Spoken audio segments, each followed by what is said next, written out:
All right, it is about November 8th, day after the Knicks blowout victory against the Timberwolves. And before I get into anything related to the Knicks, I just want to say apologize for the lack of content. Been a very busy week, been a very strenuous week between school work, my actual job. But I'm trying, don't get me wrong, I'm definitely trying to get content out. I had a whole in-depth Knicks video, basically just about done editing, and then Premiere decided to delete it, so now I have to restart that. I also, just recorded this, whole video you're listening to now, but instead of recording through my microphone, it recorded through my laptop microphone. So now this is basically take two of my thoughts on the Knicks 10 games in. But yeah, I think that's all I really have to say for now. I'm going to try and get more content out, obviously.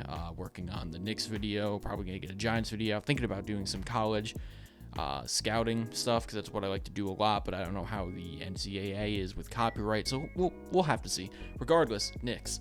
So we just beat the Timberwolves day after, obviously, by close to 20. It was a blowout. They kind of, quote-unquote, cut it close towards the end, but I don't really care. We won by a lot. Dominated the whole game. Julius Randle hit 8 threes. Don't know how an NBA team is allowing him to do that. No offense to Julius Randle, of course. I love seeing him play well. As much as I've shown my distaste towards him, obviously I wish nothing but the best for him, no matter how he plays and no matter what team he's on, because it's just kind of fan I am. But great game for Julius. Solid game for RJ. Great game for Brunson. Bench kind of disappointed. By that I mean Derrick Rose shot 1 of 10. Obi shot not the most efficient, but not the end of the world. But I'm going to get into Obi and his efficiency and his newfound three-point shot in a second here. But I also want to say sorry for no B-roll. I'm going to be recording this in the hour gap I have between two classes, just so I can get something out. So not really a proper edit, but it's better than nothing at this point, especially how long it might take me to get this Knicks video out. But I am going to try and get it out before the end of the week, don't get me wrong. But I don't know. It's been a really interesting start to the season for the Knicks. I obviously put out my initial video after the first game of the season and my thoughts on that. And I don't really know my exact thoughts. Like, we are mid. The Knicks are mid. We are 10. We're 5-5.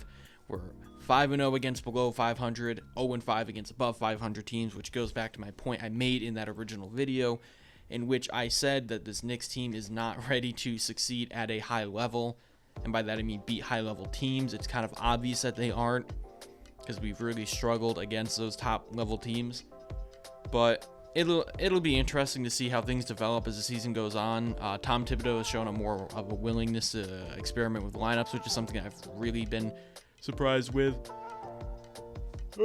Excuse me, I had to yawn there. I'm doing this in one take, by the way, because I just want to get a video pushed out, no matter how interesting it is. And I like these videos more. I really like doing more one take reaction type videos and scripted, sitting at my computer for hours getting B-roll and editing and all that. But anyways, back to the Knicks.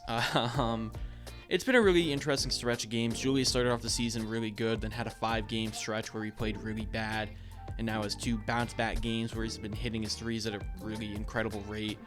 RJ Barrett has started off the season slow, but is now really picking up pace and looking really good, like genuinely good. Not like last season where you saw flashes, but overall you knew he needed to be better. He's looked legitimately good.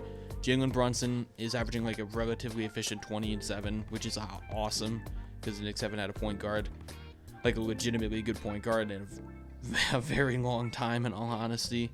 But yeah, it's been interesting. I really want to see the Knicks be more competitive against better teams. We really got blown out by the Bucks. The Celtics game wasn't really that close. Hawks game, we blew a 20-point lead and lost by nearly 20. It's just they need to be better, and that goes into my next point, which is the biggest point of my video I'm working on, is the Knicks' consistency, which has been awful. We have games where RJ plays great, Julius plays bad, vice versa. Starters play bad, bench plays good. Starters play good, bench plays bad, which is like what happened to the Timberwolves game, but at least we won that matchup. So I don't really know how that can be fixed other than just playing better, skill issue IMO. But at the end of the day, I want to see more, and I want to see better out of this team if they really want to prove to not only me but other fans that it's worth putting all the chips in to try and succeed right now, considering how good the 2023 draft class is and the amount of picks that the Knicks could have. But I don't know. It's weird. The Knicks are in a weird predicament right now. The whole NBA is really weird. Like, the Jazz and Spurs are really good for some reason. I kind of want to talk about how unfortunate it is that the Knicks have a really tough stretch of games to start the season. Like, we play the Nets tonight. No, not tonight. Obviously, it's election day. We play the Nets tomorrow, and then I believe we play the Pistons at one point, then the Jazz. And the Jazz, like, normally before the season, I'd be like, oh, yeah, like, that's a really easy win. But, like, no, like, this Jazz team is pretty legit, even though they kind of shouldn't be. But, maybe I'll get into that another time. Regardless, it's weird.